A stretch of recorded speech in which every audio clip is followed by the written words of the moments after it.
welcome to PFF Fantasy Football Podcast. I'm your host, Ian Hartitz. Happy divisional round. Hope you guys have been enjoying some of the bigger picture fantasy content we've been putting out here. Big weekend of football ahead, but as we've been doing here over the last few weeks, still taking a bit of a step back, trying to figure out exactly what happened throughout that 2022 season, get our minds, get us all right, physically, mentally, emotionally, fantasy football-ly, whatever the hell you want to say about it. Get us right ahead before we start to look deep in depth at the 2023 season and, of course, beyond for you Dynasty fans out there. So, again, thank you, as always, for tuning in. Today's goal, going to be looking at the top over and underperformers from this last season based on how they finished versus their preseason ADP. So, a couple, just disclaimers and, routes I had to go through to help complete this process. I did go ahead and use Fantasy Pros Consensus ADP, use it from about 3 or 4 solid sources, including ESPN, Yahoo, Sleeper, etc. Also, I use full PPR scoring, and I get it, guys. I am a fan of half PPR myself, but I do feel like the industry standard these days is full PPR. So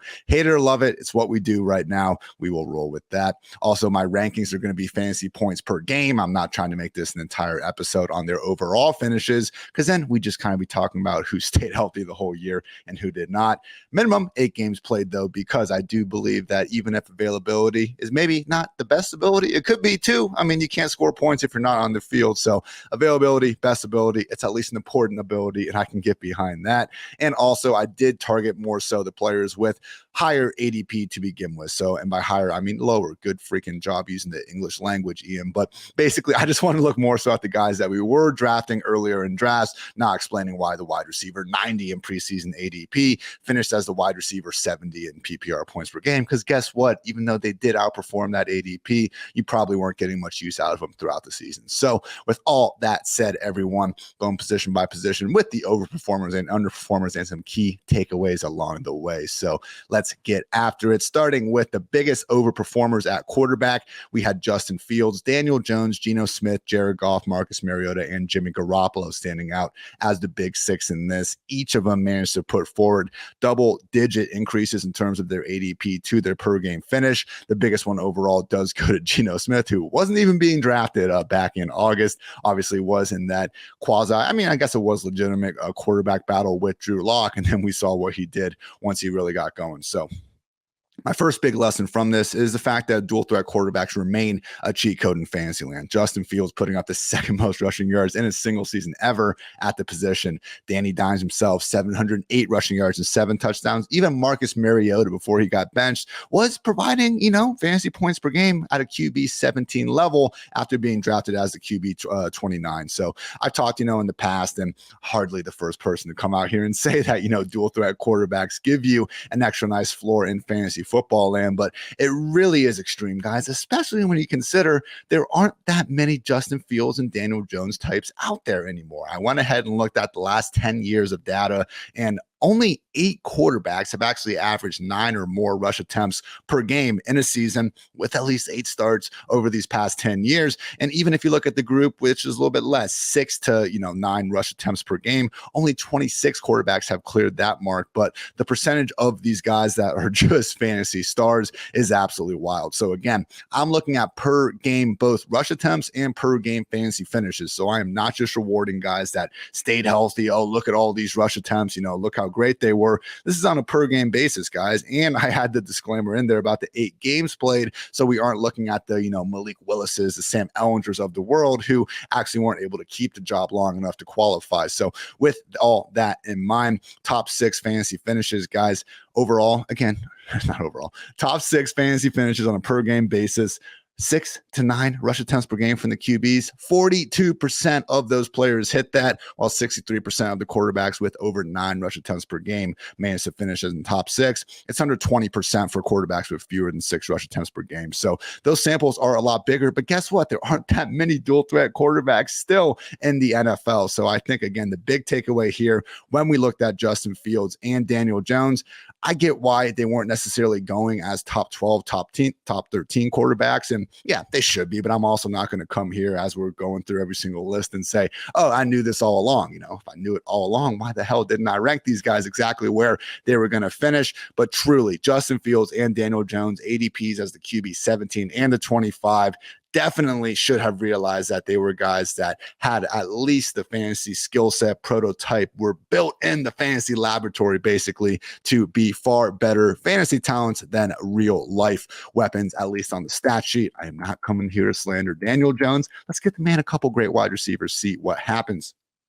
Lesson number 2 from these overperformers: pocket passers that have multiple high-end weapons to work with should be prioritized over those that don't. And this is pretty easy to identify with our 3 other big overperformers: Geno Smith, Jared Goff, and Jimmy G. Look, we knew what the 49ers and even the Lions were going to be offering before this season. And then with the Seahawks, I'm not going to say that we should have known the Seahawks were going to all of a sudden ascend into being this legit above average offense throughout the season. But once we did see it for a couple weeks, and you got DK Metcalf, you got Tyler Lockett, Noah Fant helping stretch the seam. The run game from Rashad Penny to Kenneth Walker is looking good. Should have, and I think we were pretty quick on the waiver pod additions to, hype up Geno Smith and everything he was doing. Should have really been prepared to go all in on that. So once we get to some of our bigger underperformers, actually a nice little transition to that. When we look at guys like Matthew Stafford, Aaron Rodgers, Russell Wilson, Tom Brady, and Justin Herbert, who all had big time drops in terms of their ADP to their finishes on a per game basis.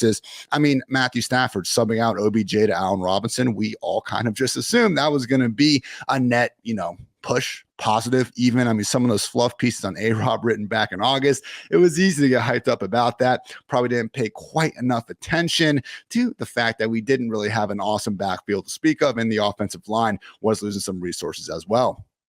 Aaron Rodgers, 2-time reigning MVP. We figured he would get it done with pretty much no weapons. But guys, you look at Tom Brady in 2019, the last year with the Patriots, and then look at him the next 2 years with the Buccaneers. I know 2022 wasn't fabulous, but he looked legit.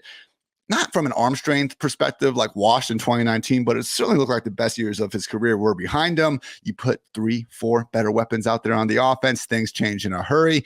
With Russell Wilson, we overestimated how good those Broncos weapons were, and perhaps how much Russ was a, product of some of the weapons he had in Seattle, at least here in recent years. Hard to look at it any other way.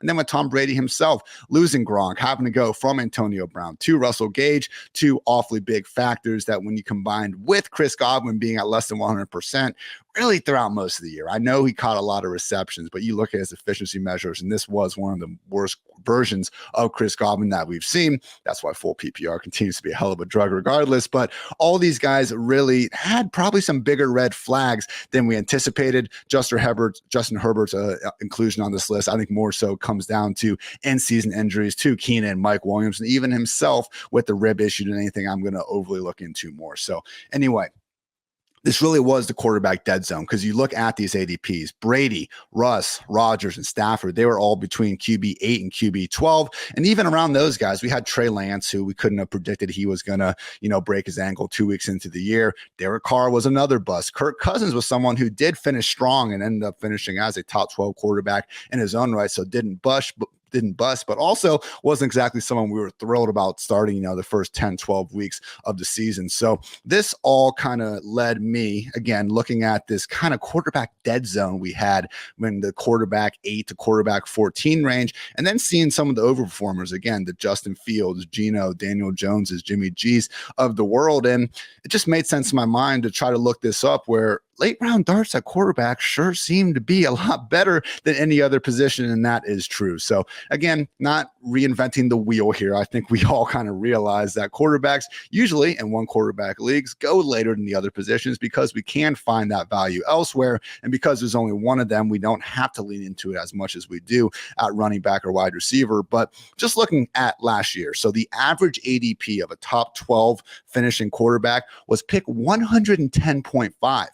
The average ADP of a top 24 running back was 40. Top 24 wide receiver, 45. Top 12 tight end was 80.6. So think about that, guys. I mean, round 10 is basically getting you to pick 120. So we're talking round 9 was basically the average ADP of these top 12 quarterbacks. And the reason why it is that low is because 5 different guys managed to crack it outside of the top 10 rounds of the draft. Justin Fields, Daniel Jones, Geno Smith, Tua Tagovailoa, and Trevor Lawrence all got there. We had 2 tight ends manage to accomplish that. Again, not having a top 10 round ADP, but finishing as a top 12 per game scorer, Evan Ingram, David Njoku. But running back and wide receiver, even boosting it to top 24 for each. Only Jamal Williams managed to crack into that top 24 with an ADP outside of the top 120. So this is not advice to fade your Josh Allen's, your, Jalen Hurts, your Kyler Murray type guys. I understand not all of them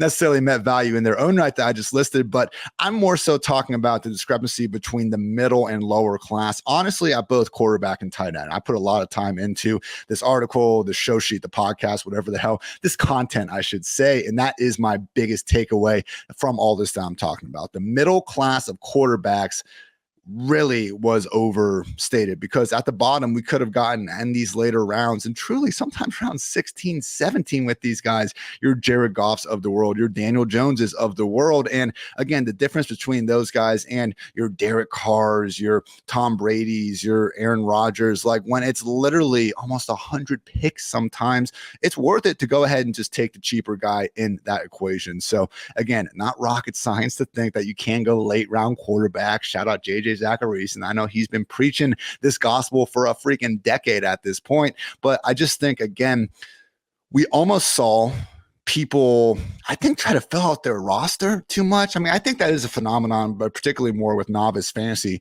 players, not trying to hate in anyone, playing one league, playing 20 leagues, playing 1,000 leagues. I don't care. I love you all. We all love football, but when you see that rush of quarterbacks going, and we had it was that, Jalen Hurts, Kyler Murray, round 6 range that we were loving to exploit here on the PFF Fantasy Football Podcast.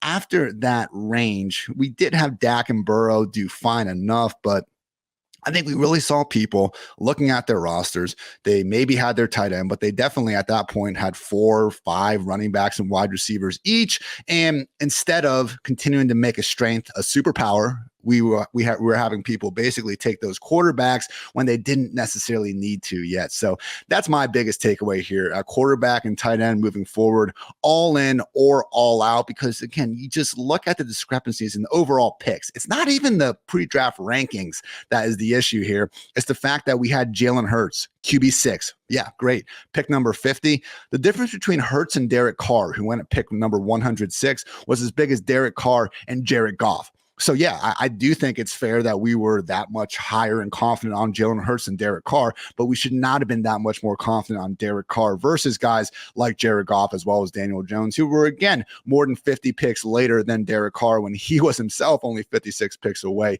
from Jalen Hurts. So don't hate the player, hate the ADP. And these ADPs this year are going to be different than they were in past years. It just happens all the time. We see the guys who finished last season, they're going to end up being at the top here. And I don't want to act like that we, again, should have just 100% seen all these busts coming. Each of these underperformers I mentioned, Stafford, Rodgers, Russ, Brady, and Herbert, they were all literally really good in 2021. Like, it wasn't that long ago or anything like that. Again, I just think when you look at their ADPs relative to where other players at the position were going, compared to guys like Hurts, this middle tier, the middle class of fantasy QBs was being overstated. And I think it could happen again, because again, after seeing Josh Allen, Jalen Hurts, Patrick Mahomes, these guys just helping drag some of these fantasy teams throughout the season when we saw scoring be down, I wouldn't be surprised at all if we see guys like Hurts, Mahomes, and Josh Allen, who's already basically going in the top 2-3 rounds, seeing these guys even more consistently dragged up to the top of drafts,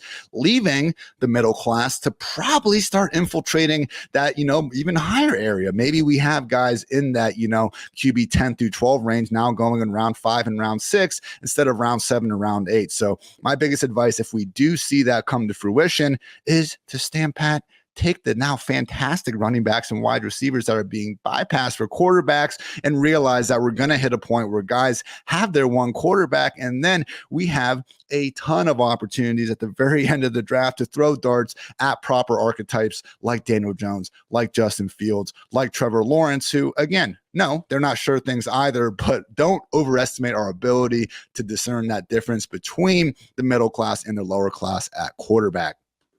All right, guys, let's move on to some running back chatter now. Biggest overperformers from last season: Josh Jacobs, Tony Pollard, Ramondre Stevenson, Kenneth Walker, and Jamal Williams. I mentioned before there was only one running back or wide receiver that ended up cracking their top 24 with an ADP outside the top 10 rounds, and that was Jamal Williams himself. So I think the one big quality and the one big takeaway I had from this list of 5 names is the fact that talent evaluation, at least in terms of the running back's ability to command a 3-down role, still matters. So look, we've seen Dearness Johnson, Zonovan Knight. I mean, these guys be like, you need to start, like, must start fantasy options during the season based on pure sweet volume. I mean, if you're going to have 20 touches out there and you have a pulse, there's a good chance you're going to be cracking most guys top 20 at the running back position.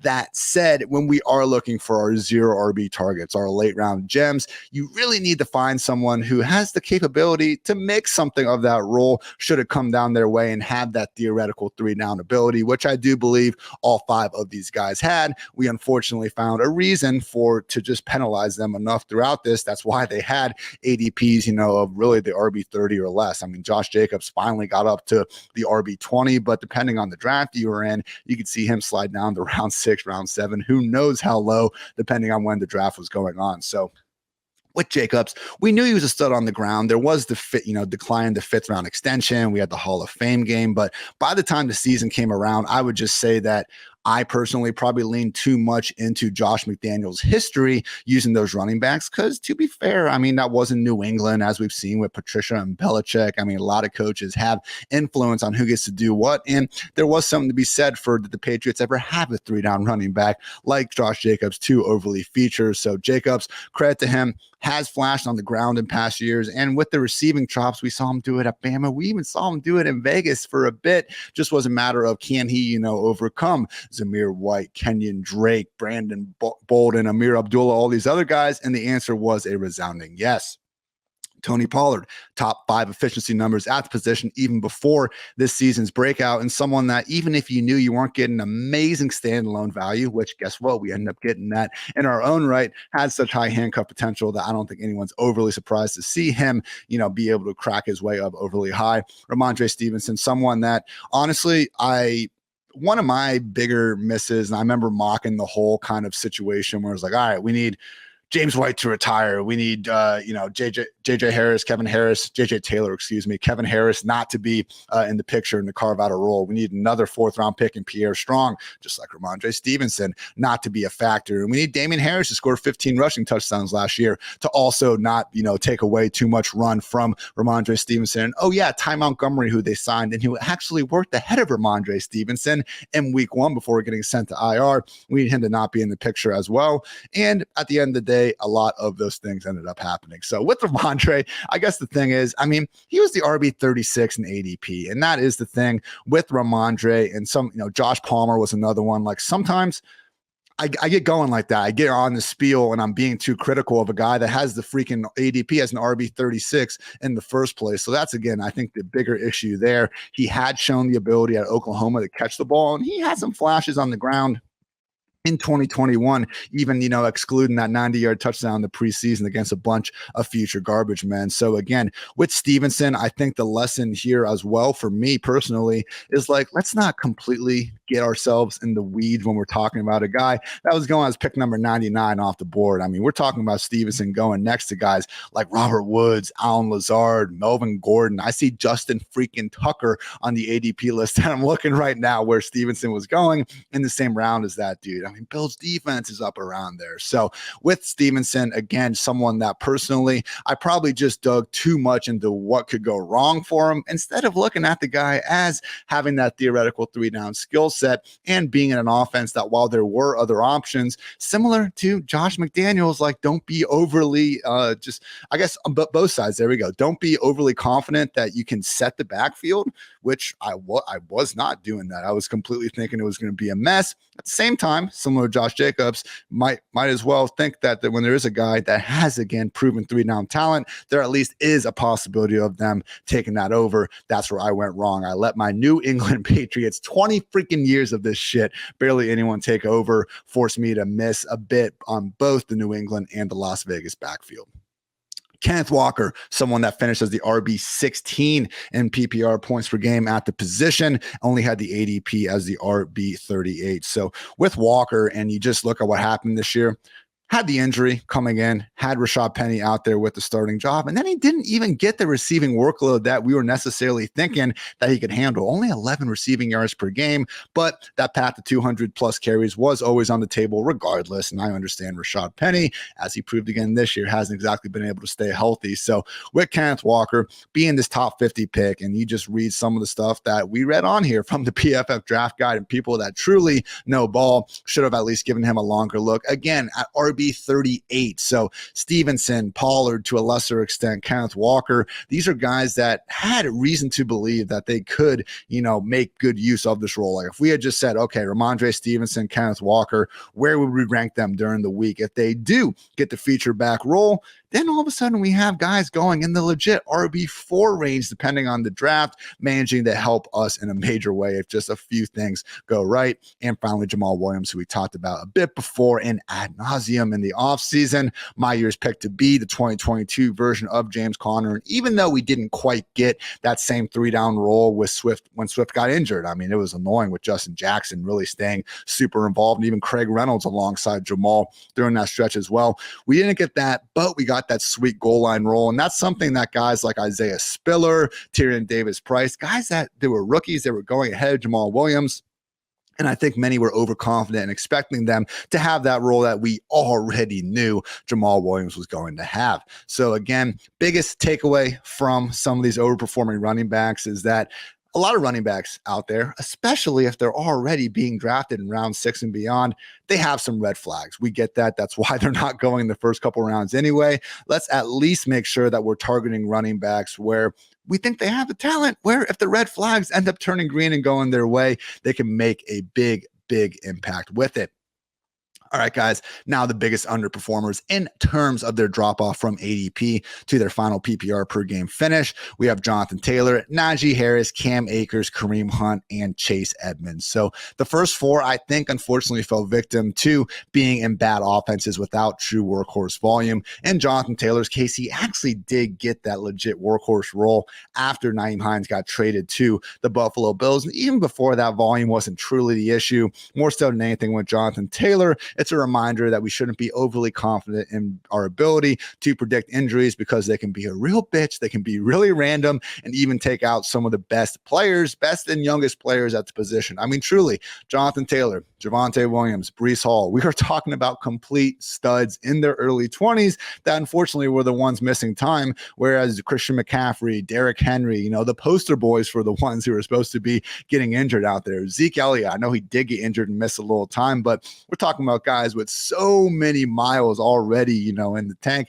continuing to keep on keeping on. So don't be overly confident in our ability to predict injuries. And then with Najee, Akers, and Kareem Hunt, at least with Najee and Hunt, it was reasonable enough to have big-time questions about this offense. And with Cam Akers as well, that Rams offensive line dropping down should have at least been a slight red flag. So with Najee, unfortunate event for him was just Jaylen Warren coming on pretty strong, and him honestly dealing with some injuries in his own right before the season started. But yeah, last year, Najee Harris was the freaking number 2 running back in expected PPR points per game, behind only Derrick Henry. This year is the RB12, so he was pretty bad in both years. But when you're falling from number 2, you can still be an RB1. When you're falling from number 12, that's why Najee finished as the RB19 in PPR points per game. So I guess, something that we tried to really ram home, I think last summer, myself and Joy McFarland on the PFF Fantasy Podcast, was kind of the 4 factors that go into the overwhelming majority of our fantasy decisions. And that's the player's personal talent, it's their offensive environment, it's their workload, and then a lot of times it can basically be like, what's their schedule look like, what's the matchup look like, especially on a per week basis. And with Najee and Cam Akers, at a minimum, guys, we had really inefficient running backs, and You can point to Najee's first round volume. You can point to Cam Akers, and the things he did before his Achilles injury. But based on what we saw at the professional level in 2021, we had two objectively bad running backs in offenses that, especially at the line of scrimmage, had some major questions. So yes, we thought that Najee and we thought that Cam Akers, relative to his ADP, would have the sort of volume to overcome that. But just be careful, again, when we have two of our four potential, categories here that we're really focusing on, arguably the two most important two, or two of the top three, at least you could say, when those are both pretty bright red flags, hard time, spending a premium pick on those guys. Other running back I mentioned in here, Kareem Hunt. This is just a situation where Kareem Hunt was kind of being drafted in a similar range as Cordero Patterson, Tony Pollard, so it didn't exactly kill you. I had plenty of teams with Kareem Hunt that I would have, preferred to have drafted someone else there for sure, but you didn't exactly, look back at the end of, December and say, oh man, if I had just not picked Kareem Hunt, think about the way my season could have gone. You could have definitely had that thought if you were looking at, Najee or Cam Akers and one of those guys. But with Kareem Hunt, he did turn 27 in August, which is just about the end of that age cliff. We knew Nick Chubb was going to be there. Probably shouldn't have been overly optimistic about the Jacoby Brissett version of this offense, even though Brissett ended up being a lot better under center than Deshaun Watson this year, which is something I never thought I would be here saying to you guys. So with Kareem Hunt, can't be perfect. Again, didn't get injured. He went out there. He was the worst version of himself that we've seen. Would just be, again, in his case, when we have those multiple red flags of his workload playing behind Nick Chubb and the overall offense, he at least himself, and that's why he was going outside the top 30 running backs. I get it. But again, multiple red flags for some of these wide receivers, some of these running backs, I should say. Don't be afraid to potentially take the more talented wide receiver if it's, this guy or that guy situation. Final point here, Chase Edmonds was on this list. We just got to be careful about overestimating exactly how well we know the pecking order in a new backfield. And I, again, mentioned this already with Josh Jacobs and Ramondre Stevenson, two guys going into new situations with the play caller changing up, that I, unfortunately, was more so on the wrong side of things with being especially confident in the unpredictability of what was going to happen there. With Miami, I think we saw the opposite with a lot of people. I mean, Chase Edmonds has some borderline erotic preseason first team usage. And, Raheem Mostert was someone that, just based on his veteran status with Mike McDaniel in San Francisco before, and probably being someone that shouldn't be, force fed the ball in the preseason, even if they did use him on kick returner throughout the entire year for some unknown reason, probably shouldn't have been as confident as we were with Chase Edmonds to really start booming this guy up into legit low-end RB2 territory by the time drafts came around. So again, RB 34 ADP is what I'm seeing, Fantasy Pros consensus. It always depends on the draft you're in. And I'm not going to say that Chase Edmonds necessarily nosedived, every single fantasy team out there. But at a minimum, guys, looking at new play callers, new offenses, it is possible for us to, be overly, confident one way or another, and thinking that it's going to be leaned on one guy or be more so of a collection of the parts. So just another factor, I think, when you're looking at this player versus that player, especially with a premium pick, be awfully careful about assuming we know more than we actually do in brand new situations.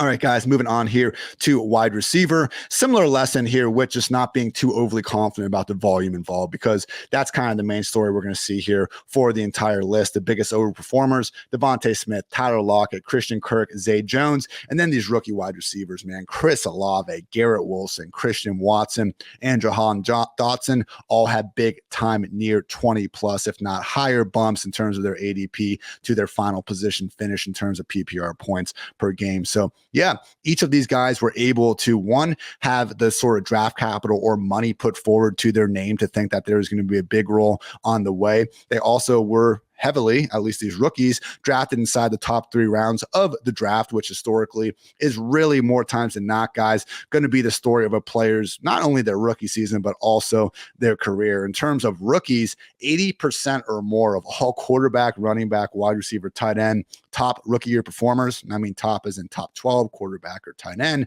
top 24 running back or wide receiver, 80% or more of them as rookies were drafted in the top 3 rounds. But even when you remove the whole rookie year thing, we still see these numbers again be well over 65%, regardless of experience at every single position. So look, we do have the James Robinsons of the world as a rookie, and Amon-Ra St. Brown got going, but we almost focus too much on those, random examples, the outliers, if you will, instead of the guys that we do see more consistently ball out. And that does tend to be, again, our highly drafted or highly paid players. And finally, we do see players, and this was a great point that Dwayne McFarland brought up last year when we were going through things in the offseason. Stud rookie receivers in terms of PFF receiving grade, usually north of 75, usually tend to go on to achieve some pretty awesome things. I mean, this has helped expose guys like Hunter Renfrow, Doug Baldwin, players that didn't even have a bunch of volume as rookies, but they were so damn good on it, they were able to go on and do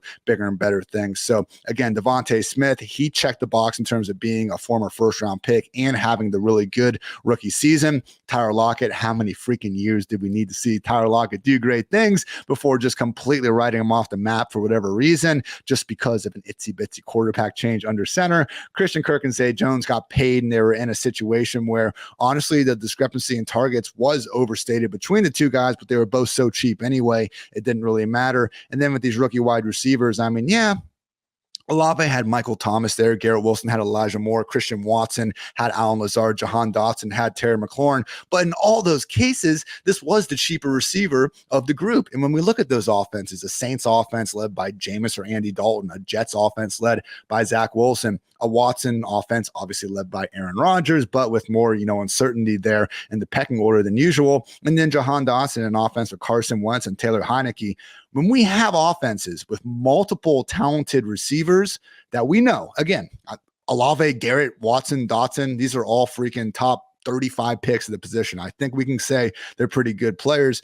When we have multiple players like that in an offense, just take the cheaper guy, because immediately moving along to our biggest underperformers, that's what we're seeing with a lot of these guys. DJ Moore, Brandon Cooks, Deontay Johnson, Cortland Sutton, Allen Robinson, Darnell Mooney, and Elijah Moore. I mean, it's not that bad offenses can't produce a good fantasy wide receiver from time and time again, but definitely don't pay a premium pick to find out. DJ Moore was the wide receiver 15 in ADP. Brandon Cooks, wide receiver 20. Deontay Johnson, wide receiver 16.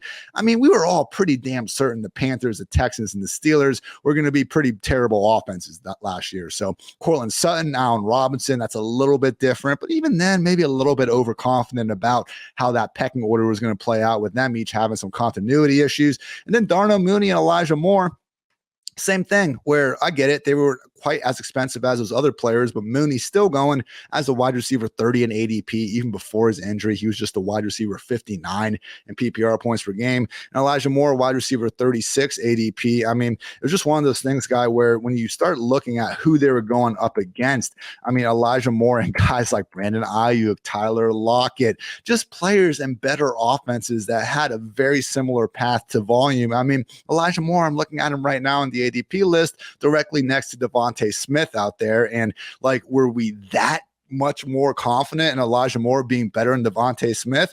I know I wasn't. So let's take the far better offense that we can feel better about. And at a minimum, if you want some exposure to the Jets, go take the guy in Garrett Wilson, who was going quite a bit cheaper than Elijah Moore really throughout the entire offseason. And even at the end, guys, I mean, Garrett wide receiver 50 ADP, Elijah wide receiver 36. So, and this isn't exactly something that, we were ignoring going into last season. I was actually more so, I definitely looked at it with the Jets, and then also the Seahawks were a team that we just expected to be a bottom 10 scoring offense. And we can't 100% rely on our ability to project these, top 10, bottom 10 scoring offenses every year. Fantasy would be a lot easier if we could, but that's certainly one of the main goals as we move throughout the offseason. But again, when I was looking at the Seahawks last year, I did a study and I found out that on average, the top scoring wide receiver from a bottom 10 scoring offense has finished as the wide receiver 32 in full PPR scoring. There have been 20 instances of those low scoring offenses producing a top 24 wide receiver, also 20 of them not enabling anybody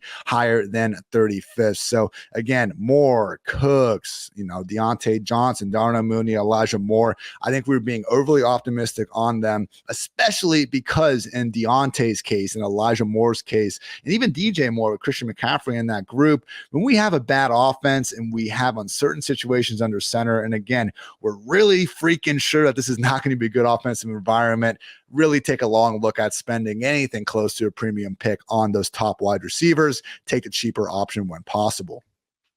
All right, guys, tight end here. Lesser takeaways with this one. Just such a funky year. And honestly, at the end of the day, as we saw, Travis Kelce, George Kittle, TJ Hawkinson, beyond those guys, just really tough to find anybody offering any minute amount of efficiency and just consistency as the season went on. That said, our biggest overperformers at the position, Evan Ingram and David Njoku, guys that, again, we're not even going inside the top 10 rounds. Both managed to finish as top 8 players at the position on a per game basis. Also at Taysom Hill and Greg Dulcich really stand out as overperformers. So again, very similar takeaway, I think, as I had with quarterbacks in terms of these guys, and it even goes into the underperformers of the list. Hunter Henry, Mike Gesicki, Albert O. I mean, these were guys that were going higher than the Njoku and Evan Ingram, and obviously in hindsight, it makes things a little bit easier, but just in terms of understanding that, why was Cole Kmet and Dawson Knox basically top 12 options at the position? Okay. Dawson Knox and Cole Kmet, I can understand why they were top 12 options at the position, but when you start looking past the positional rank, and we do that sometimes where maybe this is a fault of mine, we don't pay enough attention to the exact pick number. It's why we were on Dallas Goedert over Dalton Schultz, for example. I didn't disagree with Dalton Schultz being the tight end 5 ahead of Goedert, but when you looked at Schultz as the tight end 5 going around pick 55 or 60 versus Goedert going, 30 picks later sometimes, that was the big key there. So again, Dawson Knox, pick 91. Cole Kmet, pick 117. Njoku was pick 157, and Ingram was pick 186 in terms of that discrepancy. So one pledge I'm going to make here looking forward into this offseason and when we're really trying to find the value at the positions, it needs to be more so, again, not that we don't do this. You guys know me, podcast number 690 or whatever. I always find something to talk about and analyze, and we'll have plenty of guests to continue to check me on my bullshit when, I'm getting carried away with whatever. But again, it's the discrepancy on the overall pick versus their positional ranking that I think really caused some people to get in the roots with that dead zone at both tight end and quarterback, because there was value out there. And in both instances, you did not have to attack that middle class. You could go far lower. So not saying it's going to be that same way in 2023. We're reviewing what worked in 2022 right now. Next year, maybe this will be the last time things are even close to this. But again, tight end and quarterback. And this is my just overall biggest takeaway from this entire video and entire piece of content.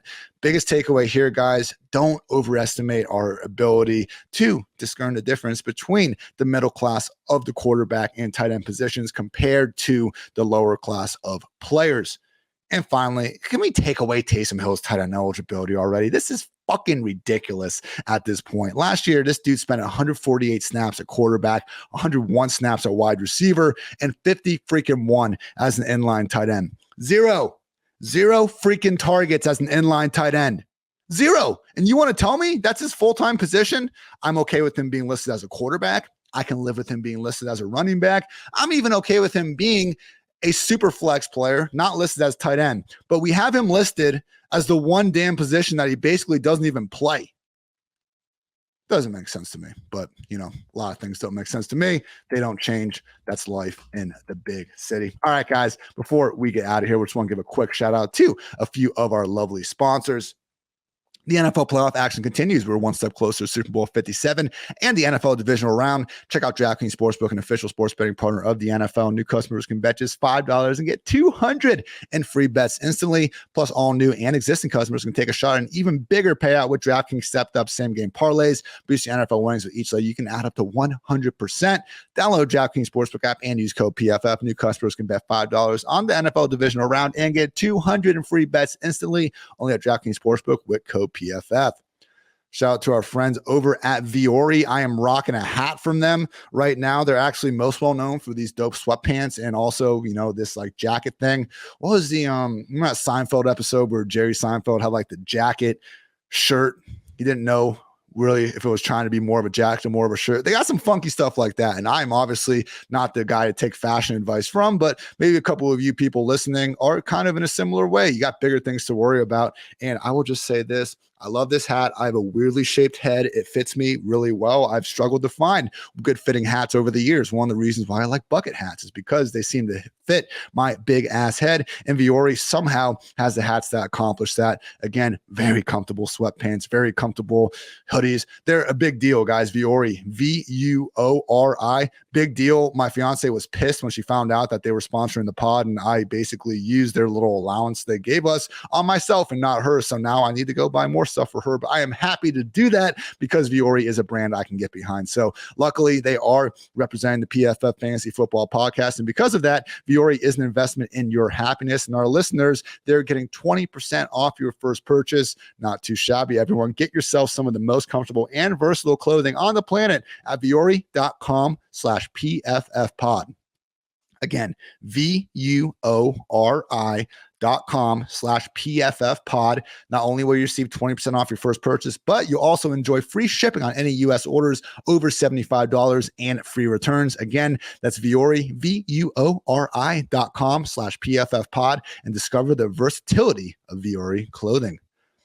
Also, everyone, it is never too early to play holiday music. And it is never too early to start. Okay, that's a Christmas brand. You know what? We'll worry about that later. All right, guys, I'm going to wrap up this edition of the PFF Fantasy Football Podcast. Again, it was fun going through some of those top over and underperformers. And I'm going to continue really trying to hammer home exactly these findings and learnings at the position and being more diligent here into the offseason and beyond. And just, again, taking all this stuff into account, learning it, and then putting it into action here as we try to get better in 2023 and beyond. So next 2 weeks, my current plan, I got quarterback, running back, wide receiver, and tight end. As many freaking takeaways I can find about maybe some specific players, but also just position in general and trying to help us in 2023 and beyond once again. So big times ahead, getting through these playoffs and everything.